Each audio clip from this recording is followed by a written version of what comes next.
You've probably heard it your whole life. You're such a good person, you deserve the best. But what if? What if that's just not true? What if your kindness, your big heart, is actually a magnet for the absolute worst kind of people? We're going to get into the dark psychology of exactly why that happens. Okay, let's just put it out there. This is one of those brutal truths that's hard to swallow.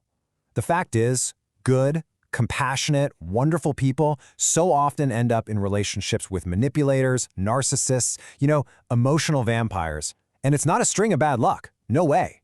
It's a pattern, a predictable one. So, if you're the person who's always giving, always trying to fix things, always forgiving, and you always end up getting hurt, then you're in the right place. We are going to pull back the curtain on this whole cycle, and I promise you, we're going to talk about how to finally break it. So, the big question is, why? Why does this keep happening? Well, it all comes down to this really powerful, kind of invisible force, something I like to call the empath's magnet. See, it's not random. It's this magnet effect. All of your best qualities, your empathy, the way you see the good in people, your willingness to give someone the benefit of the doubt, those aren't just strengths. To a toxic person, they're bait. They see your kindness not as a beautiful gift, but as an unlocked open door. And look, this isn't just some theory I cooked up. The science on this is, well, it's staggering. A 2018 study uncovered a number that just might shock you. 40%. People with high levels of empathy are 40% more likely to get into a relationship with a narcissist. Why? Honestly, it's because your light attracts their darkness. They are experts at spotting a compassionate soul, and they know exactly how to exploit it. Just think about the story of Sarah from our source material. I mean, she was the ultimate giver. Met a guy who was incredibly charming at first, right? But then, pretty quickly, he became controlling and manipulative. So did she leave?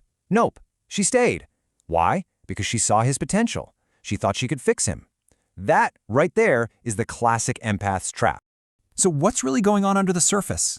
Well, a study from 2022 showed that toxic partners often can't regulate their own emotions. They literally hunt for empaths to manage all their chaotic feelings for them. You become their emotional crutch, their unpaid therapist, and you do it until you are completely and totally drained. So the attraction piece, that's part one of the problem. But part two, and this is the really insidious part, is why good people stay.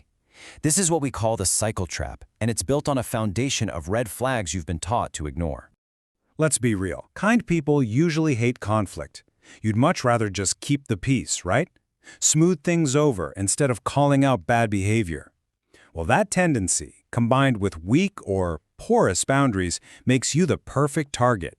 You just keep ignoring that little voice in your gut that's screaming that something is really wrong. And manipulators? Oh, they have a playbook, and it's depressingly predictable. First, they love bomb you, this intense, over-the-top affection to get you hooked. Then, the gaslighting starts, to make you doubt your own sanity. And finally, they master the art of playing the victim, making you feel guilty and responsible for all of their problems. Let's zoom in on gaslighting for a second, because it's one of the most destructive tools they have. It's not a one-time thing. It's this slow, steady erosion of your confidence, your memory, your ability to trust what you know to be true. Does this sound familiar? Oh, you're just being too sensitive. Or how about, I never said that, you're making things up. These are textbook gaslighting phrases. They're designed to make you feel crazy so you're easier to control. But here's the kicker. The trap isn't just about missing the red flags. It's about seeing them and making excuses for them. A Harvard study found something truly heartbreaking. Empathetic people are 50% more likely to actually rationalize abusive behavior. And why do they do it? Because you understand. You see their childhood trauma. You feel their pain. And just like that, your greatest superpower, your compassion, gets twisted and used against you. You make excuses for them that you would never, ever make for yourself. So really, it all boils down to this. Are you in a relationship with a taker who is demanding, controlling, and just drains your energy? Or a giver who is supportive, takes accountability, and actually fills your cup? Recognizing which one you're in, well, that's the first step to making a change. All right, we've spent enough time in the dark. We've diagnosed the problem. Now let's get to the most important part, the solution. How do you take your power back and finally break this devastating cycle for good? And here's the really good news, the thing I really need you to hear. This is not about changing who you are.